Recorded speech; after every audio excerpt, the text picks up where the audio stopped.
Australian Energy Week is taking place in Melbourne June 9th to 12th. With the free Expo Pass, you can walk the expo floor, see live demos, and catch 12 plus hours of expert sessions on the Insight stage, all included with your complimentary pass. The expo brings generators, networks, retailers, renewables developers, and BESS specialists all under one roof, showcasing the technologies and solutions driving the energy transition forward. Whether you're sourcing new suppliers, evaluating emerging technologies, or simply staying ahead of a rapidly shifting industry, the Expo gives you direct access to the people and products shaping the future of energy in Australia. To get your free Expo Pass, visit www.energywweek.com.au/visit-the-expo. Welcome to Solar Insiders, a podcast reporting on the people, technologies and policies shaping the world's biggest energy source. Presented by Sophie Vorrath, the editor of Renew Economy and One Step Off the Grid, and Rachel Williamson, senior reporter at Renew Economy. Solar Insiders is proudly brought to you by Pylon, the essential solar design tool to grow your solar business with quick and effortless proposals that will impress your customers. And Goodwe, the global solar inverter and energy storage company behind the all-in-one ESA battery system, who are proud to work with Australian cricketer and Goodwe ambassador Alex Carey. Hello and welcome to Solar Insiders. My name is Sophie Vorrath and I am the editor of Renew Economy, and joining me this week, as every week, Rachel Williamson, our star lead reporter at Renew Economy. How are you doing? That's a beautiful intro, Sophie. Thank you. I'm just trying to really lift everything. Can you tell? We should probably mention that this episode we are hearing cat noises everywhere. And we don't know if the listeners are going to be able to hear the cat noises. And I haven't had coffee, so you could be about to watch a train wreck. Strap in, everyone. Strap in. We will kick off today with an interview that I've recorded with Frances Vierboom, who's the CEO of Rewiring Australia, which is this great not-for-profit that has really made helping everybody to electrify its focus, but with a whole lot of other things, does a lot of advocacy, and it's also running this electrification pilot in New South Wales, which, among other things, has shown that it's not necessarily easy or intuitive to electrify, and this is why it's so important that we have groups like this doing what they do. I'm speaking to Frances this week because they have put in a submission to the New South Wales government trying to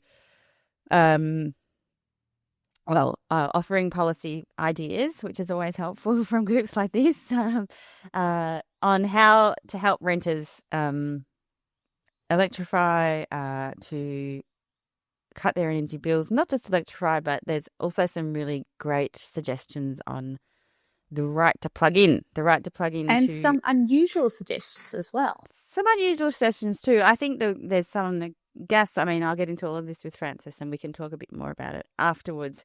But some really good and, lots of carrot and stick, because we know that the landlord segment is a difficult one to motivate. It's a hard nut to crack, not because I'm not casting aspersions at landlords.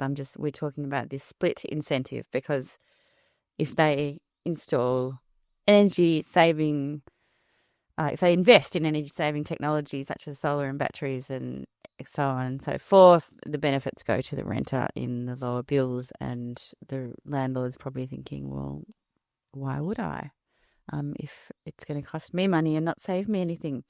Plenty of arguments that can be had on that topic. But let's first of all hear from Frances Vierboom, the CEO of Rewiring Australia. Frances Vierboom, welcome to Solar Insiders. Thanks for having me, Sophie. It's great to have you here. Now, you're in the business of trying to help people to electrify, trying to advocate for more electrification across all parts of society. And one of the policy papers that you've just put out most recently is trying to engage with the New South Wales process, where they're having a look at how better to help renters get their bills down, and have more access to energy efficiency and consumer energy and electrification. And it's a really great time to check in back in on that subject because yes, there's so many things we can say about Australian rentals and where they're deficient, and electrification and energy efficiency are certainly, I'd say, two of the key bugbears. And I think that the policy proposal that you put out has some really interesting suggestions.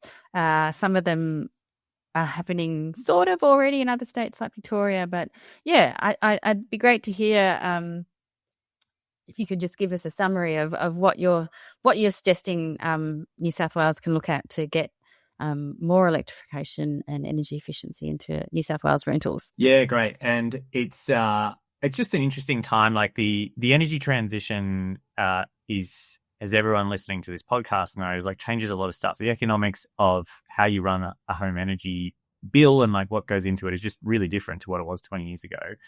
And we haven't really had rental rules keep up with that. And it's really clear in the fact that there's, I think, about 11% of rentals have solar panels on the roof, and that compares with nearly 50% of. Yeah, that blew my mind. Yeah, and it all adds up. Like the economics is pretty straightforward. The benefits of putting solar panels on go to whoever pays the bills, and that's the renter.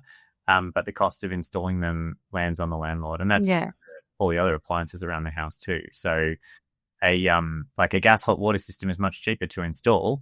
It's a cheap piece of hardware, but the running costs are a lot higher than a hot water heat pump. So it's another the same kind of problem. So the New South Wales government's launched a consultation on bringing in minimum standards, and it's basically, these laws only get looked at once every decade at best. So it's a pretty important opportunity to say, what do the rules for energy need to look like for renters for this decade, and like what's actually fit for purpose for 2026. So, it's important to say right at the top, like the most important thing that the New South Wales government is asking about is introducing minimum standards, and we're absolutely all for that. And we think that the standards that need to apply to rentals are pretty broad. We need to see renters that have comfortable, healthy and safe homes, and that's really important. There's a lot of people living in drafty homes that would be really easy to improve. And so like there's important improvements to be made. It's also really important that these minimum standards drive us towards all electric homes. And like for the same reasons I was just talking about, that won't happen naturally. Landlords incentivized to bring in gas appliances.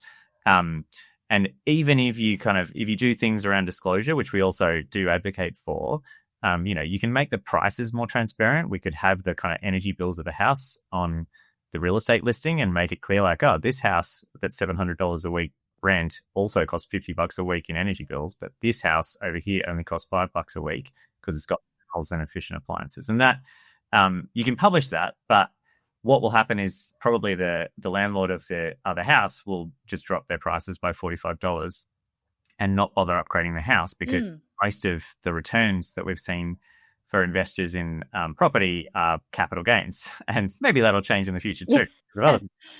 It's a very interesting time to be discussing these kind of incentives, and yeah. Let's not have a CGT podcast actually today. But look, it's a thorny economic problem, but the answer is actually pretty straightforward, which is you need to make the rules clear for landlords about what appliances need to be going into houses in 2026. And the economics is pretty clear. That's what Rewiring Australia's research has shown for quite a while, is like the savings are clearly on the side of going all electric, and that includes the total upfront cost. And that's what we need to write minimum standards to do. The other thing to say about why that's important is not just for the sake of the bills that people can benefit from improving today, but that because the economics are so clear, and because owners are starting to make that all-electric move and following the money and making the upgrade, there's less and less gas customers to pay the cost of the gas network. And, renters can't make that choice, even if gas bills do go up. And that's like a big topic of discussion right now inside the AMC, who are writing the rules about how we price gas. They don't have a lot of options. They're kind of, are we going to whack shareholders? Are we going to whack consumers? Or is the government going to ride in on a horse and pay for the whole thing? Are kind of the three options, and none of them is like a great choice. And what we need to make sure in the meantime is that if we are going to see gas bills go up, so that gas shareholders get paid back some of their money, questionable proposition, but that's what the settings say we're going to do at the moment, then we should make sure that actually landlords are paying the cost of the fixed gas connection, because that's actually like a cost that is a cost of the property, and it's a cost that flows from decisions that the landlord makes about, what kind of appliances there are in the house. And that would be a neat tweak that actually would start to shift some of the incentives, and it tracks exactly the way that we charge for water in New South Wales. If you're a renter in New South Wales, and I think in most other states, I'm New South Wales, but you get a water bill from the landlord if you're a renter, but it's just a small fraction, which is based on the actual usage amount that you had. Yeah, not the cost to. Yeah, you don't just leave the hose on all day. You do have to pay the usage fees, but the fixed cost is there, and you could do the same with gas bills and have just the usage fees passed on to tenants, and that would both save tenants a bit of money, and it would make sure that if we're going to have a death spiral on the gas network, then landlords are going to face the consequences, and actually be empowered to address it. Yeah, and I think that this is what we're talking about, a carrot and stick approach here, really. Like if you are going to just stick with gas and not think about it, then it's going to cost you. And we need to sort of, there need to be levers pulled on both sides of that. Like, here's some things, here's some cost savings you can get, maybe some tax write-offs, whatever you can get from putting your properties all electric and taking them off gas. And then also, yes, here's the cost that's going to be incurred if you keep them on there, because you're right, there's a very, very big chance that renters will make up the increasingly small pool of people that will be paying off these stranded gas networks, which really would be a super unfair outcome on top of an already pretty unfair situation.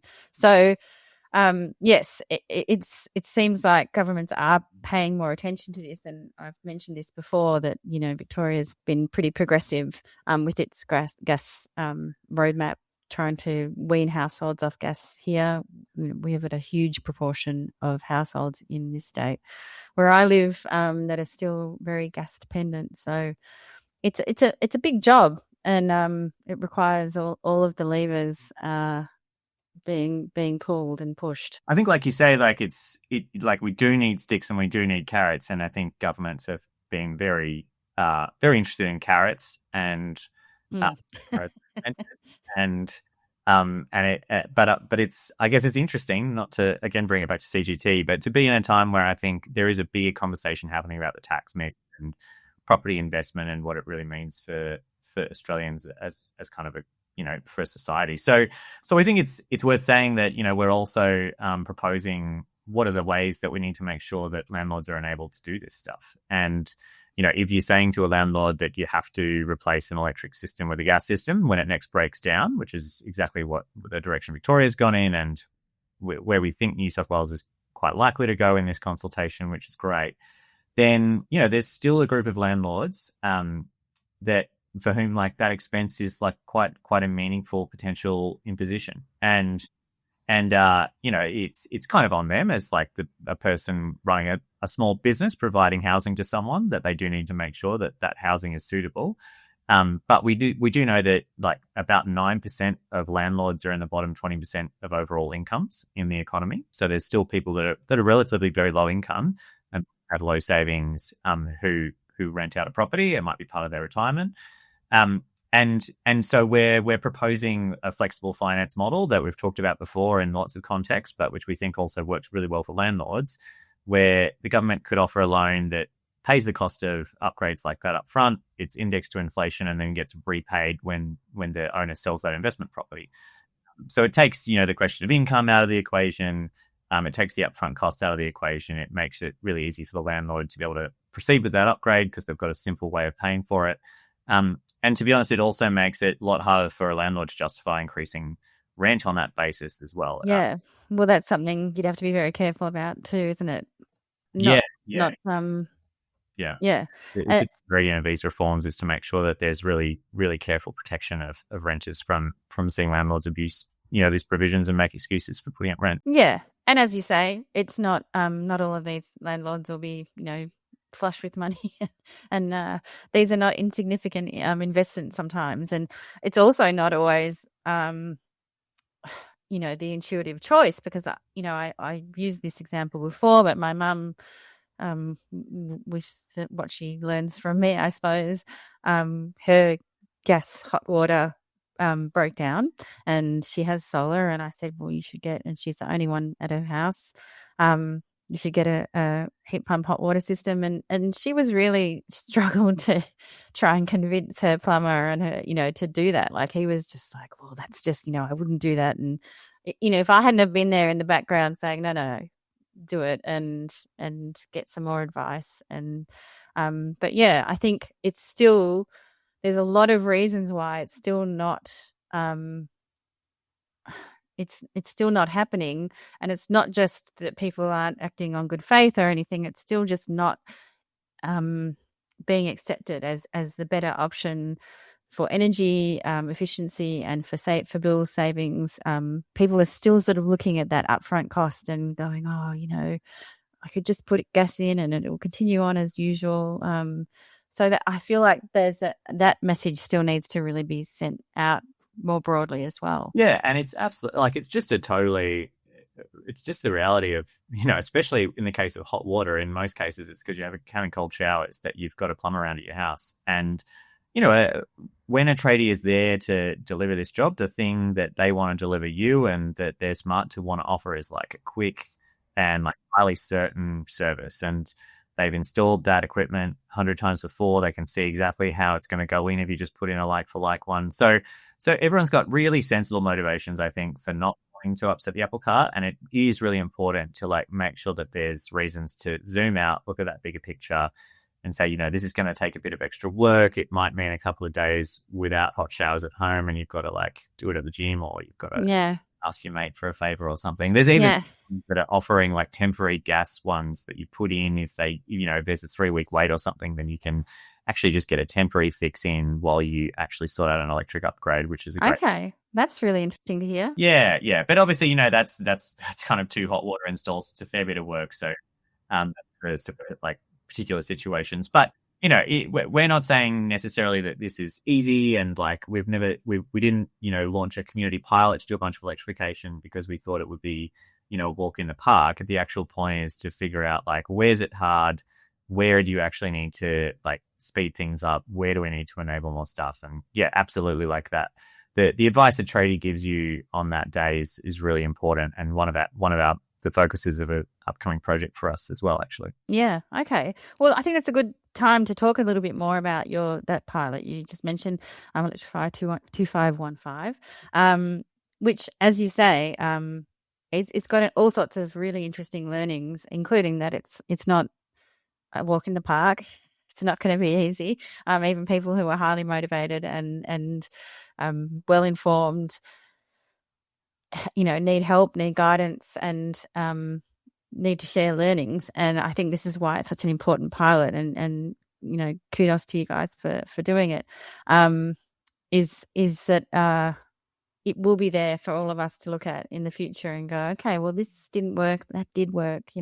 What are some of the things that have surprised you out of this pilot, or have on the other hand maybe totally confirmed what you thought would happen? It's a great question. So I think we're entering like an interesting stage with the pilot now, where we're starting to really get quite a lot more data from people and looking at their home setup. So the initial phase of this work has really been about the installation process, and to be honest, like, we've found issues there. I don't think we've found issues that have blown our socks off. A lot of it is to do with the fact that like changing over your kitchen is a big job, and like inside the house and modifying something that we use every day, like that's a delicate operation. So like we're very grateful to all the participants that have like remodeled their kitchen slightly just to be part of going on this journey with us, which is great. And on the other hand, it is also great to see how many people, when you head around and grab lunch with them, how happy people are with induction cooking. I've had the experience myself of like raising my eyebrows on landing in a new house that had induction cooking and thinking, like, I'm a proper gas cooker. And now I really miss it. I'm back in a house with gas cooking, and I was an induction convert straight away. It's faster and cleaner and things. Um, but we're hearing that back from people, which is really nice. But if you have to like cut into stone bench tops and things, then that's a serious project. And I suppose when we launched this community pilot, we weren't doing it to try and say that we should go suburb by suburb. I think we wanted to do a little accelerated project that would give us this kind of learning and this kind of picture of what the upgrades are like in a short burst that keeps us close to a bunch of people doing it, lets us literally go around to their house, follow the installation, gather them in a focus group to find out how it's going afterwards, do that in person. And so that's been really interesting. But advice is like do this upgrade when it works for your house, and so the next time you're remodeling your kitchen, like take the chance to plonk the induction in is the really pragmatic option to take. But yeah, like I said, we're moving into a phase now where we've got hundreds of homes installed and set up. We've like really picked up the pace this year on the way to 500 homes, which is great. And we're entering the point where we've got a lot of data coming in and starting to go back to houses to say like, okay, now let's look at like when is your hot water running and how is your battery settings configured, and have you looked again at your retail plan to work out how that's going. And that's much more, I suppose, early days, but it's pretty interesting to start looking at that, because that's much more what gets talked about on Renew Economy every day around how we price electricity and how people are taking up VPPs and so on. Yeah. Just on the induction cooktop side of things, that's one of the, you mentioned in this policy proposal, there's a little section which says what you can do now, like what renters can do now, even with what you've just got. And it's an interesting, I saw that, you mentioned the portable induction cooktops, which you can get, quite cheaply, that you just plug in. And I have a story of that because I got one when my gas stove, and I'm the same, I sort of always thought, it's a real myth that is quite persistent. And I was a believer too, that it's more responsive and this and that. And so for reasons I won't go into, our gas stove wasn't working, so we bought this one induction, and it's just been amazing. And I still use it now, like long since my stove's been fixed.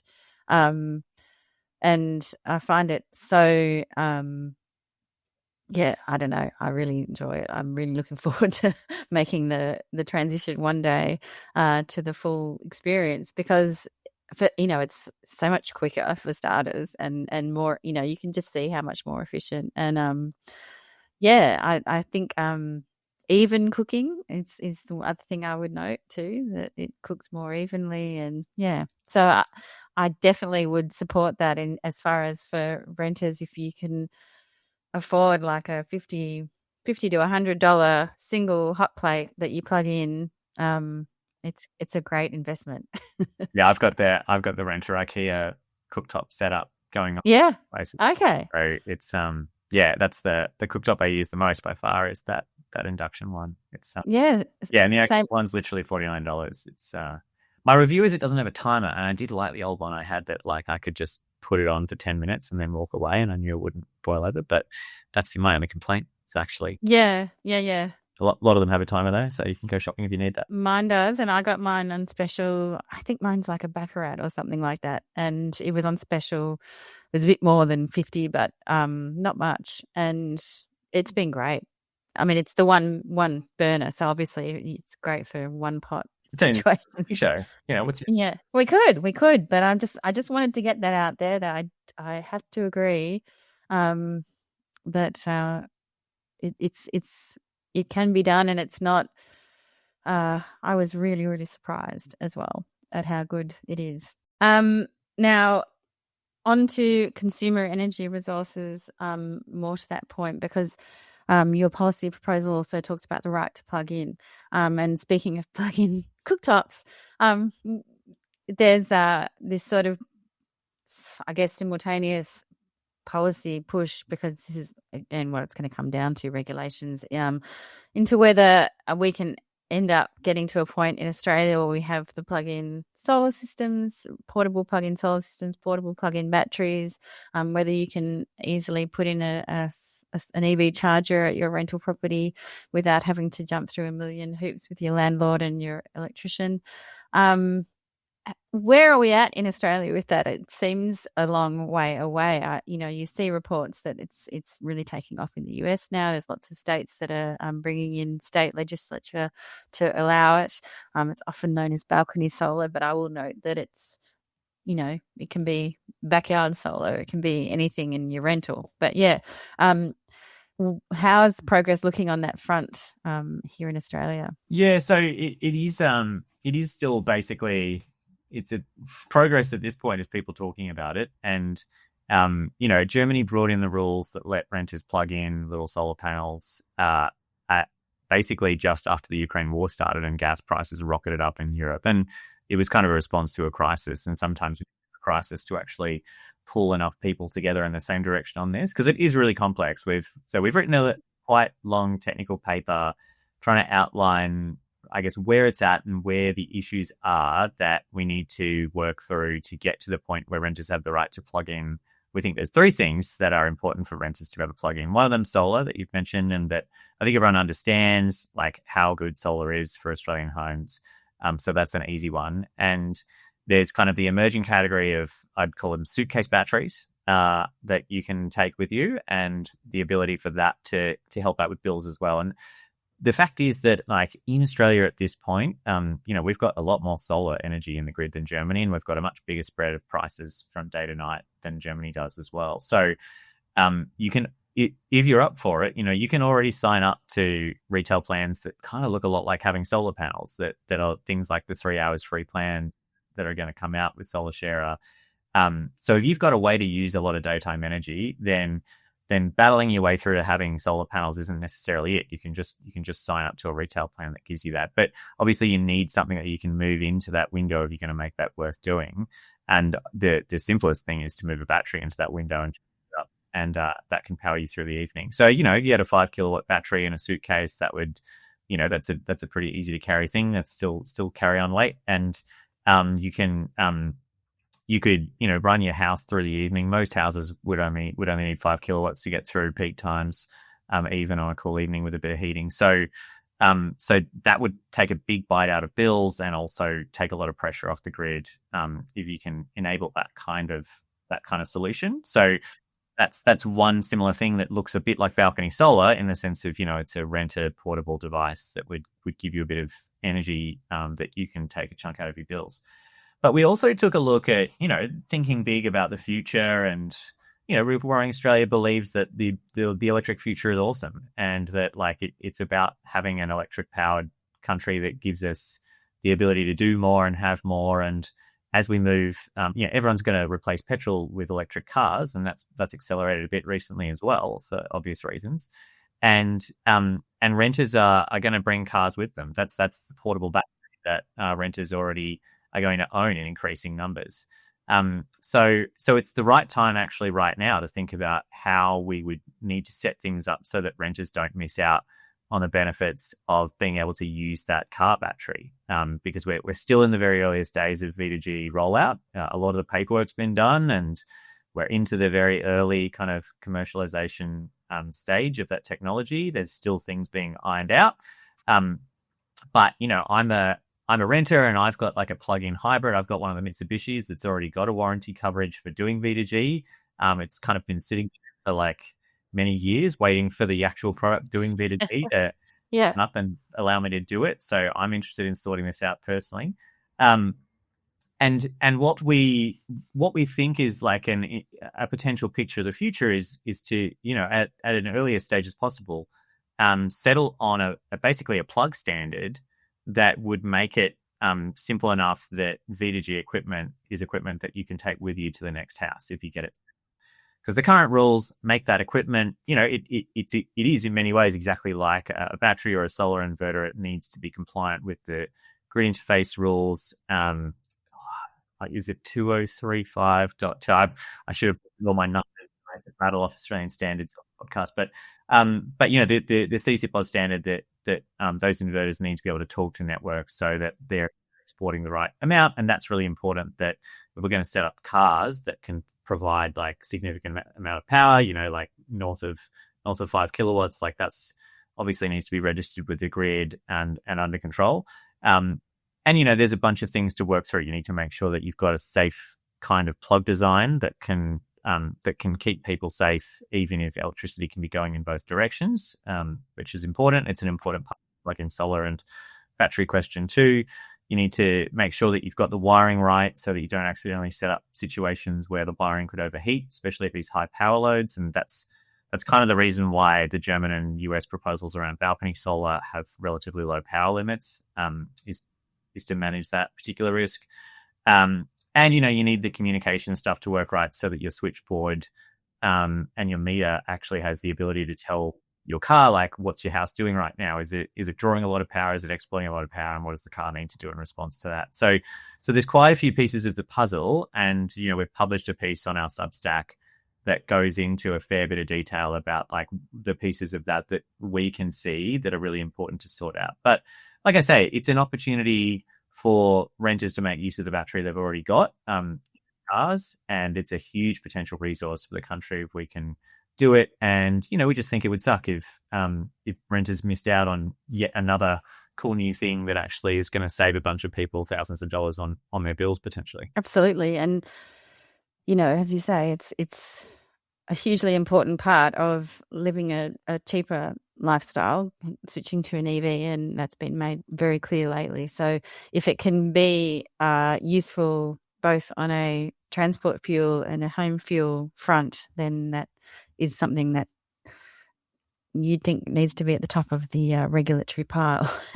Yeah. And it's just, and we don't say this like imagining there's piles of renters out there right now with their EVs queuing up for this. But there's a bit of a roadmap to like making this happen, and probably the early versions are just by consent between landlords and renters. And that's going to correlate with, the higher means renters who can actually afford to buy an EV. They're going to be the ones that can have the conversation with their landlord as well. So, we're trying to be realistic about the actual dynamics that work between landlords and renters to roll this out. But at the same time, like if we could make the technical standard work right now, then it would be a great time to start establishing this. And, that means that there's a chance one day moving into another house, a renter might find there's already a plug that supports that bidirectional functionality that lets them do that stuff that helps their own bills and helps the grid. Yeah, and fundamentally, obviously, it has to be safe. And we're not going to get anywhere if we have things being done that aren't safe and that put properties at risk or anything like that. So that's why these standards are sort of so complicated and take such a long time to come in. But as you were saying, technology is there and it can be done. It's just a matter of making sure it's done in the correct ways and safely. And I did notice at the Smart Energy Conference a couple of weeks ago, there's no shortage of companies who are selling household batteries at the moment who have got their own portable battery product. But whenever you talk to them about it, it's it's not quite there yet in Australia.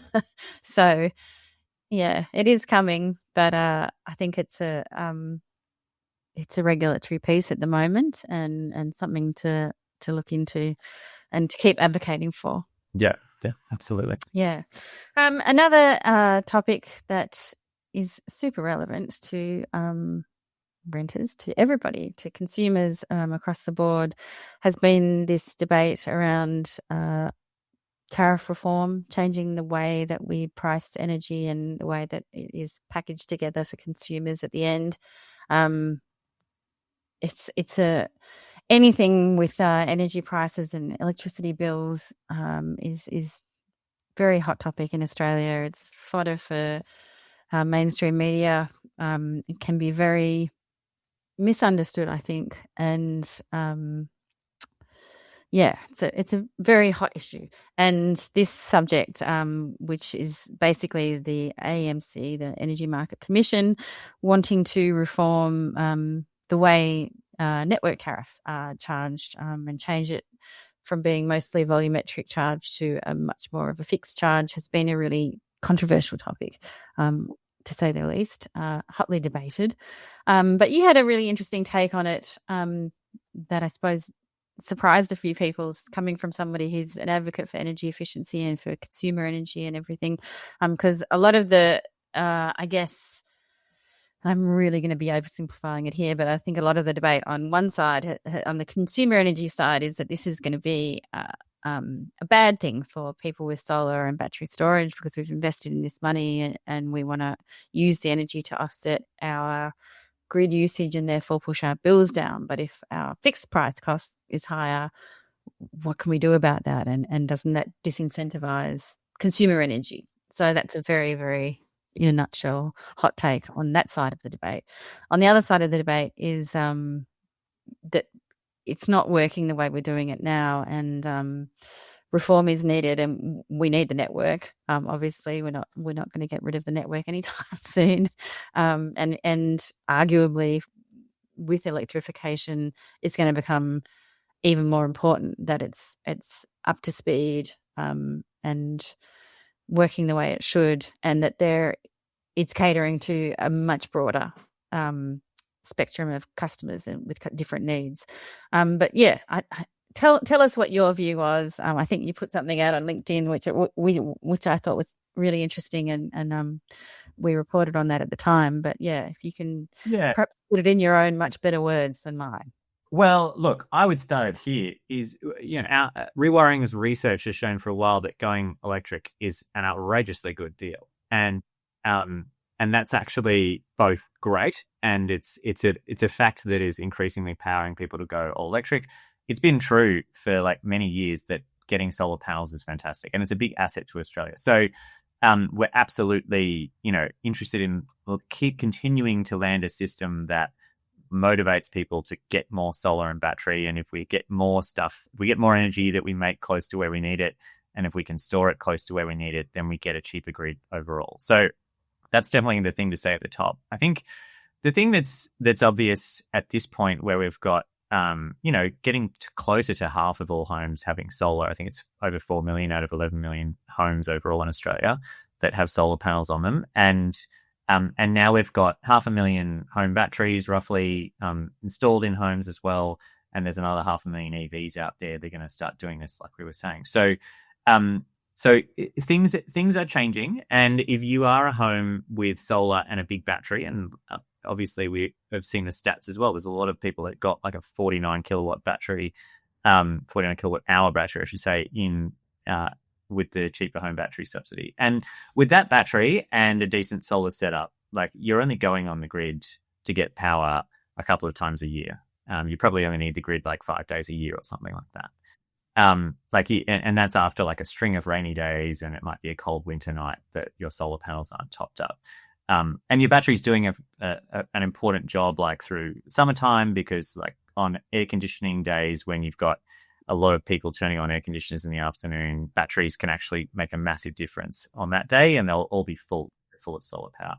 So, but we do think about that winter problem, and I think that basically if you're not a home that's got solar and battery, and that includes a lot of renters for the reasons we've been talking about already, then you're paying those kind of the built-in costs of the grid on all of the energy kilowatts that you pay for 365 days a year, while the person who's got the battery is only paying for the grid, 5 days a year in that little fraction of those volumetric costs, as they're called. So, the grid there is a lot of fixed cost in the grid. There's only so much that is actually affected in the cost of the grid by how much you use it. It's mostly just you need to have poles, you need to have wires, whether or not you use them. So we think that there's an evolution that needs to happen, because if we just keep letting batteries let people completely opt out of making a contribution to those fixed grid costs, then you end up pushing more of those costs onto people that can't, for whatever reason, get a battery or get out of the way of that. So we think just fundamentally, like it used to be the case that if you just added up how much energy someone used and charged a little fraction of that to contribute to the grid, that was pretty fair. That basic doubt, that made a lot of sense kind of 20 years ago. And that assumption's breaking down, and it's breaking down in a bad way, where it's breaking down from the top down. That it's people who are generally, and there's arguments and debates about this, but it's people who own their own home and who have the means to afford a solar and battery investment for whatever reason, and who prioritize that and have the time in their lives to actually prioritize doing that. Those are the people that have it, and those are the people now paying the least for the fixed cost of the grid. So the fact is the grid's a bit like collecting the garbage. We pay for that in a shared way to local council. And I think people that intuitively understand that it's basically fair that we all chip in for the cost of garbage trucks. We all chip in to some extent for the cost of roads. We might pay people for using that. There's a marginal cost of driving, etc. The metaphors are made it, but we need to figure out like a fair way of paying for the grid. And what we put in our proposal to the AMC was that there's two parts to this. One is that we need to start thinking about whether we should apply more fixed charges to property level connections and potentially scale that by property value. And that's kind of how we charge council rates in many situations, is that it's a little bit based on like, do you live in a big fancy house? If so, you pay a bit more for council services and for that garbage collection and stuff. And it would be logical and fair, we think, to have the same like mindset when we think about paying for the grid. We didn't put this in, but there's kind of conversations in the air of like, you could just also use tax revenue to pay for that section of the grid. Like maybe just the government should back a bit of the cost of the grid, give everybody a price cut. That would be another way of tackling this in a way that's progressive, because the way we collect tax is progressive as well. So kind of a similar kind of proposal, but one of them lands on your tax bill, one of them lands on your electricity bill. I think the other thing that we think is really important is that we need to move some of the pricing of electricity away from just a simple calculation of how much you use, and it needs to become much more important when you use it. And that means that, we need to make sure that the incentive for batteries to actually, even on that rainy day, if your battery's not going to charge up off your own solar, then we know that the grid's going to be stressed that night if batteries don't proactively charge up, even if they're at a slightly higher price. So we need batteries that are smart enough to charge up in the middle of the day and discharge into the grid in those evenings when we have peak demand. And that's when you either need to have prices that push your battery to do that. Like if your battery's on amber or something, you need an underlying price that's going to motivate your battery in the position that it's in. So some kind of dynamic local price. Or you need to encourage people to join VPPs that are basically doing exactly that behind the scenes. Like, a VPP is just a way for a retailer to kind of have amber like pricing in their own garden, and pass on like a less risky version of that pricing to someone else. So, and that makes it much simpler for a lot of consumers to respond to that. But we think probably some of the, you should probably face a bit of a choice between, are you going to prioritize like your house being protected from blackouts and having a totally full battery? And if so, like that means the grid's going to cost you a little bit more, because the grid's really doing a lot of work for you on the day when your battery has run out and your battery hasn't tipped back in. But if you're willing to join a VPP or join the wholesale pricing stuff and the network pricing stuff that we think needs to come in, that encourages your battery to actually be more active on the local grid, then you get those rewards, and you get the rewards for making your neighborhood's energy grid cheaper and more secure. And that's a big cheaper outcome. And the AMC's pointed to that. That's what they've calculated would save about $6 billion in network costs if you get it completely right, and if you get the most out of those local batteries doing that job. Yeah, so it's going to require some innovation on the retail side, some maybe more retailers offering more time of use deals where it does, as you say, incentivize smarter energy use. Yeah, and there's like a real balance to that, because I also think like a good part of the future is definitely for a lot of people to have the choice to just not think about energy.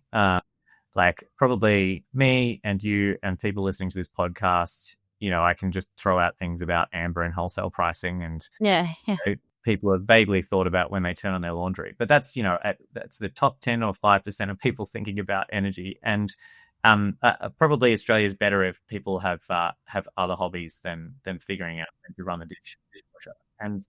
And so there should be like a big, clear, simple option for people that isn't like super dynamic. We should try and work towards an electricity system that just gives people electricity. So that would be good.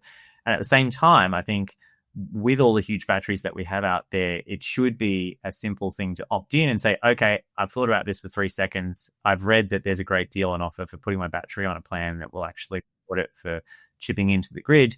and I'm up for it. And you're in the system, and your battery's able to contribute, and the incentives and the financial rewards are there. So yeah, we don't want to necessarily say that this is like a thing where everyone needs to be on a time of use, plan that's really sharp, that's pushing them around. But, we should be looking for both simple market entry for people and even thinking about things like small business batteries and neighborhood batteries that can do this stuff, like as opposed to leaning necessarily on residential homes to get all of these network edge cases done. If we have a couple of neighborhood batteries, we can probably sort lots of these issues out.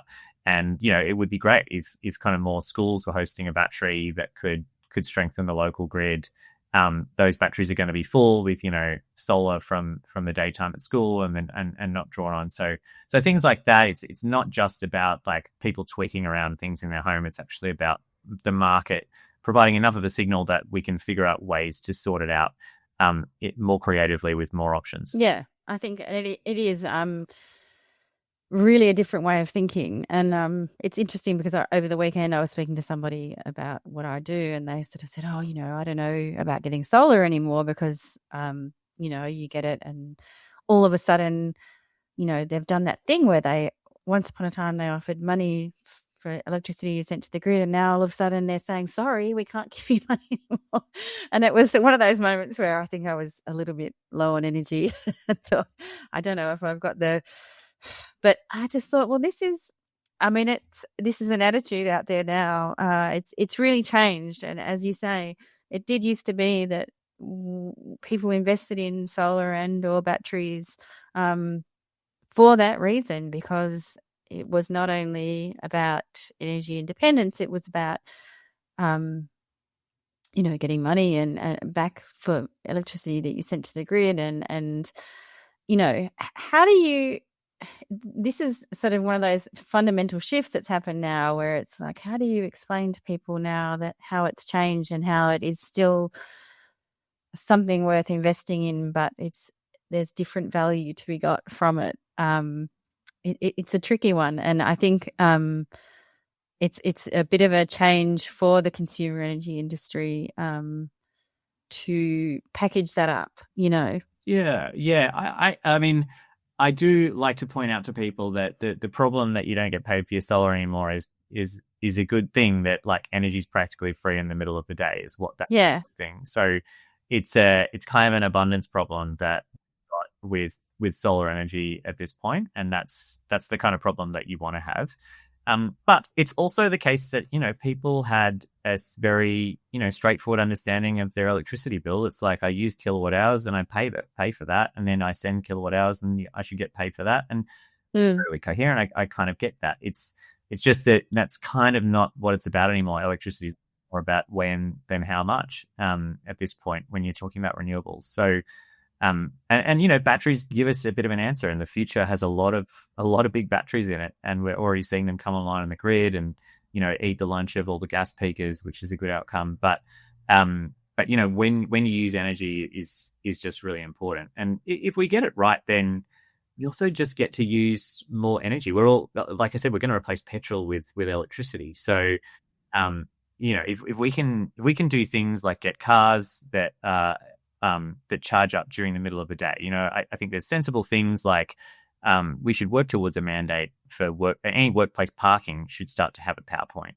provided. It should kind of be a rule within 5 years or something like that. And that just means that as people get their first EV and get the habits that you get in the first couple of weeks and months of like figuring out charging and when you're going to do it and how you do it, one of those habits should really be like, get this stuff charged in the middle of the day. And come home with a car that's full, not to plug in at 6 p.m. into the peak, man. So, if we can just build habits like that into the system, and they can be backed by little bits of pricing, like the thing we're talking about, then I think we get a much cheaper energy system overall if we're soaking up solar at the right time. Yes, and another strong argument, which is very much in favour of electrification, is that obviously the more people who are using electricity, and even if that fixed price goes up, then that will be dissipated among a lot more people, and that is inevitably going to mean that we're all paying a bit less. So it has that long-term picture that can be hard to see, that is a bit similar to renewables in the sense that, people want to see prices coming down. They want to see, there's a lot of an obsession with wholesale prices as well, and these are not necessarily reflective of where the change is going and what's going to make the biggest differences in the future. Yeah, I mean, to zoom right out, the more we can get the per unit price of electricity down, like you're saying, like if we could actually get kilowatt hours to turn up for 3 cents, then that's when you can start doing steel making with technologies that we know in Australia running on electricity. And it's Made in Australia week this week, and electricity is energy that we make in Australia. And every time you're running something on electricity, you're chipping in for Made in Australia week, I'd say. So yeah, I think getting towards like a system that's not unnecessarily focused on efficiency, that's actually focused on like how can we really efficiently get the most electricity we can and make use of clean energy that's low impact on the environment, but that could power a really dynamic economy for Australia and gives us all those big green industry opportunities. But it is a function of getting those prices down for marginal units of energy and getting to a sustainable model that pays for the grid that moves it around. But it's it's not like it's not rocket science. It's just electrical engineering and economic and also social and political. So it's actually a few things. It might be not rocket science, but quite a few important things and many, many debates along the way. But that might be a good place to wind it up, Francis. And I thank you so much for your time. And I want to encourage people to go to the Rewiring Australia website. There's so much interesting information on there. There's you can see everything that's done. There's a lot of practical advice as well on what you can do from day to day to use less fossil fuels and more cheap solar and more electricity. And yeah, thank you again for your time and for everything. Yeah, thanks, Abby. Yeah. Get around it. If it's still before May 31st while you're listening, then get on the New South Wales rental consultation survey as well. It's really good for them to hear from more people saying let's go electric for renters, because it'll be a better Australia if we're all on board with it. G'day, Alex Carey here. The GoodWe ESA all-in-one home storage solution is here, and it's a game changer. It's packed with market-leading features, full home backup and 6-level battery protection. With up to 48 kilowatt hours in a single stack, the ESA is a breeze to install with no gateway needed. The GoodWe ESA series is available now and priced to cover the 2026 drop in the rebate. Visit goodwe.com.au for more information. Ian Thorpe here. The Fox ESS stackable all-in-one home storage system is changing the way Aussies power their homes. With full house backup and modular capacity up to 49 kilowatt hours, backed by IP66 protection and a 12-year warranty, it's engineered to last. Systems that are installed seamlessly, set up efficiently, make it one of the most installer-friendly systems on the market. To learn more, visit au.fox-ess.com. That was Francis Vierboom, CEO of Rewiring Australia, and lots of interesting discussions there. He's most recently, I think, got everyone's attention with a pretty, I'm going to say, quote-unquote unpopular opinion about the AEMC network tariff reforms. He's kind of in favour of a higher fixed charge and maybe not an unpopular opinion, but not an opinion you'd expect from a consumer-focused group, but that advocates for solar and batteries. But personally, I think he makes some really good points, and it's a really interesting part of what is a really interesting debate. But we will not go into tariffs here because that's banned from this week. Just this week, so? Just this week. Can't promise anything beyond that. But what we will talk about, let's first of all talk about this right to plug in, because you wrote about it, Rachel, and you had an interesting email this morning from a landlord. I did. And they said, this is a landlord who's just put a heap of solar on his 2 rentals. So there you go, proving me wrong straight away. Yeah. No, he's put quite a bit of money, he says, into upgrading his rentals with solar and I think a battery as well. But his concern was we should specify here we're talking about the right to plug into portable batteries for renters. His concern was, if a renter buys a Temu battery and Temu solar, This is not a thing. Not a thing. Yet. We'll get to that. What happens? If his house burns down, they don't have the right insurance. And I think insurance products will change over time to cover these sorts of things. But I then went and had a look on Temu, not a site I enjoy using. And you cannot yet get, as far as I can tell in a very quick search, a home battery from Temu yet. But you can get them from AliExpress for as little as $620 for a 16 kilowatt hour off-grid and hybrid on-grid battery. And so I thought, interesting. So turns out you can already get them from AliExpress. It will cost you $2,500 to ship it here. So there's that. But I will be making some calls to see if it's actually already possible to plug these things in Australia without standards. So, the argument would be that, perhaps it's if these things are already available in Australia, perhaps changes need to be made a little bit quicker. Yes, I would say this is a great argument for a bunch of rules and for some of what Rewiring Australia is suggesting, because once you have some standards and rules and perhaps incentives in place, and you make it easy for tenants to do this, then they're not going to find little workarounds that could, burn your house down. Yeah. Surely, like Temu scooter and a Temu e-bike right now or a Temu power tool. I don't know how landlords are going to ever know whether their tenants are charging dodgy bikes and scooters, and that they're far more dangerous, obviously. But I would also say that I don't think it's a matter of you just buy a battery and then plug it in and it'll suddenly know how to charge off the 3 hours of free power in the middle of the day. You are going to need to have a battery with some smarts, and unless you're that way inclined and can make programs yourself and that kind of thing and work all the electrics out,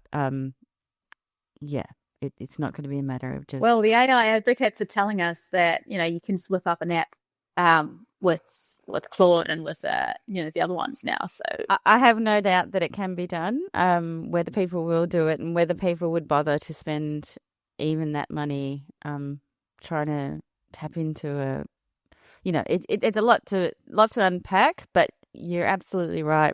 That it's worth asking the question, and I think with this 3 hours of free power, it may inspire some pretty wacky behaviour. I don't know, but also presumably this would show up.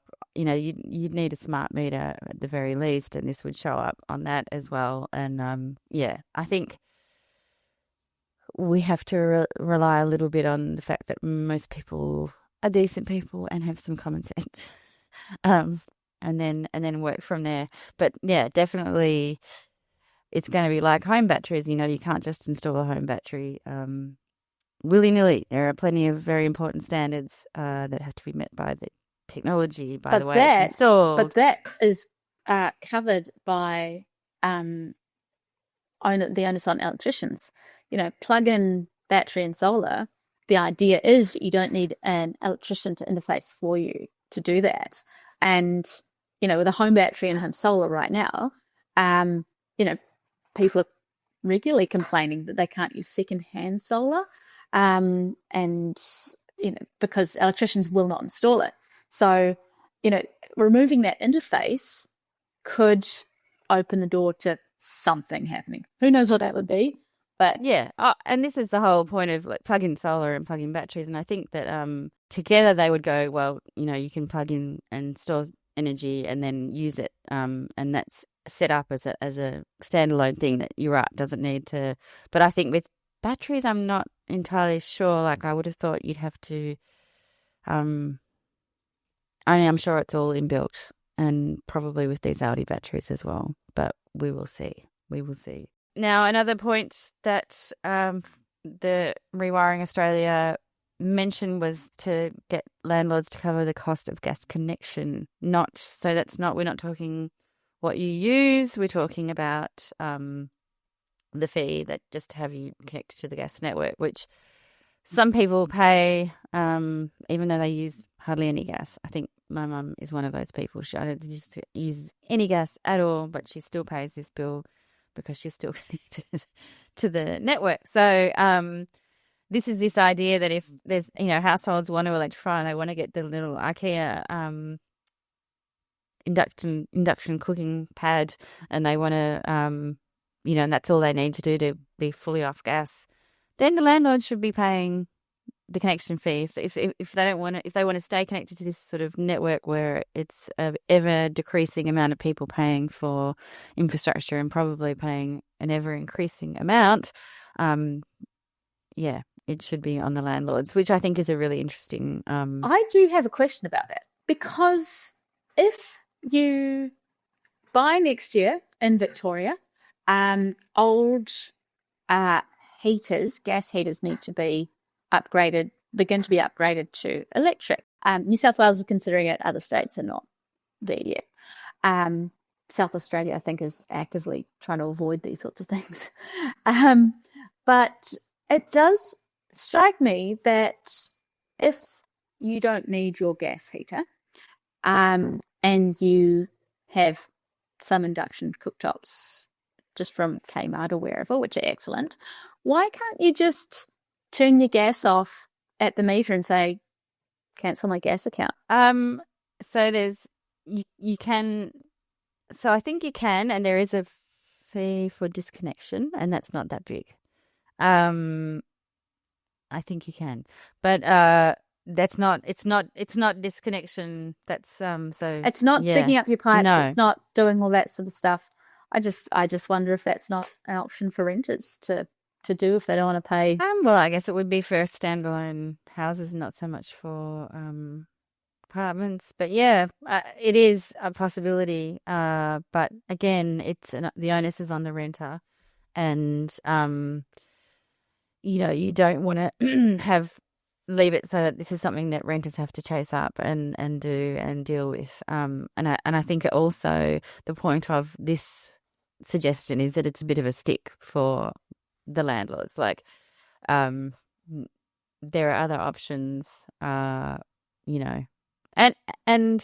it's recognizing that that's one of the biggest costs now, and that's going to be creeping up, is this network cost. And it's, I think it's a bit similar for water.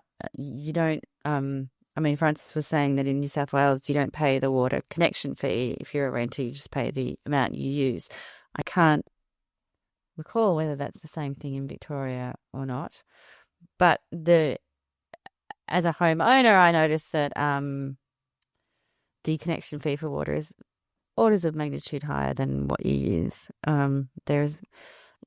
It's that cost of having your house connected to the water system is much higher. So, it's similar across different utilities, and these are the kind of things that we have to grapple with, especially as people are electrifying.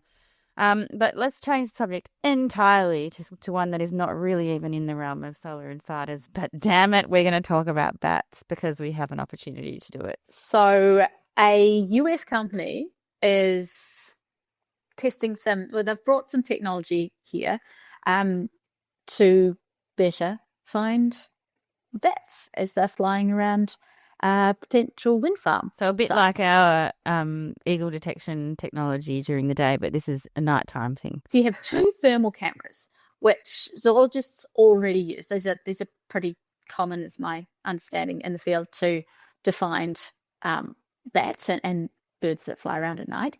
And they also have call detectors, also commonly used. They put it at the top of a met mast, hopefully at the top of a met mast, so they're getting the whole range. But the issue that zoologists and ecologists have found to date is that you can see your little whizzy heat signatures whizzing around the screen, and you can have your call detector, but they can't match them up.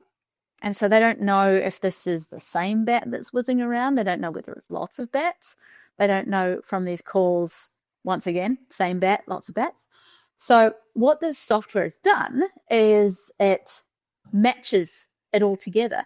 And so now this team from Biosis are working on 3 New South Wales sites at the moment, potential wind project sites. And they can actually see that there are, that bat made that call, that made that call, and they can actually see what is going on in the sky at night. And they're finding out these really interesting things, like instead of bats just hooning past these met mast, a meteorological mast, which is attached with all sorts of different things that wind developers want to know about a site. They're actually sort of clustering, and some nights there'll be heaps of them circling around, and other nights there won't be that many there.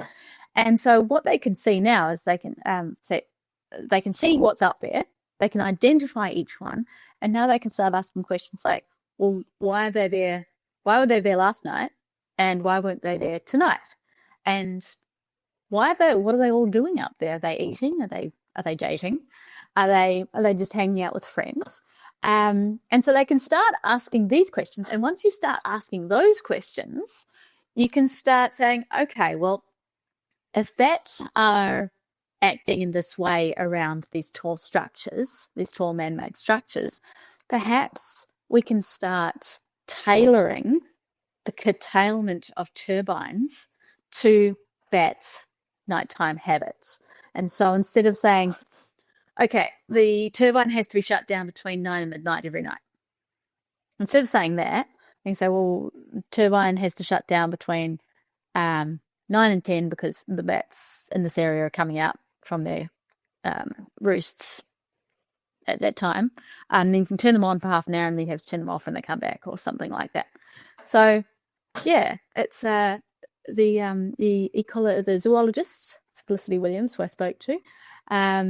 She says it's very exciting to be actually able to see what the bats are doing. But she's like, we could save a lot of it. We could save more bats. Yes, which is the ultimate goal, to try and make wind energy more friendly to our wildlife, and yes, not have any fatalities if we can help it. But I think what you find here, and this has been a lot of that with the offshore wind surveys and stuff, is that there's been a lot of really interesting other information that's come out of coming out of these things. I keep asking the developers, and they're like, I guess. I'm like, no, you guys are finding some amazing things out. Yeah, no, it's good, and it goes to show the sheer amount of work that goes into this. I mean, I was looking through the environmental impact statements for what will likely be our first offshore wind, and it's just 15,000 pages and 26 separate technical reports, and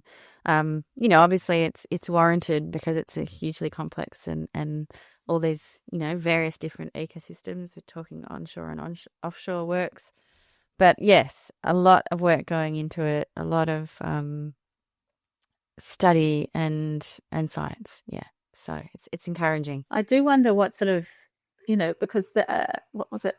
Last month, not before, one of the offshore wind projects, they found a shipwreck that had been lost. Yeah, and I wonder how much academic discovery will be able to come out of the work that's coming out of these. Yeah, it's really interesting, and it's employing a lot of good people who, as you were saying, that their only goal is to protect wildlife and learn more about them in a way that is beneficial. So yeah, it's great. Another little good news snippet, which is always nice to share. Right. Well, I think that will do us for this week. We will be back in a fortnight's time with another edition of Solar Insiders. Thank you very much, everybody who's listening. Thank you to our readers at Renew Economy. Thank you to our sponsors, Goodwe and Pylon.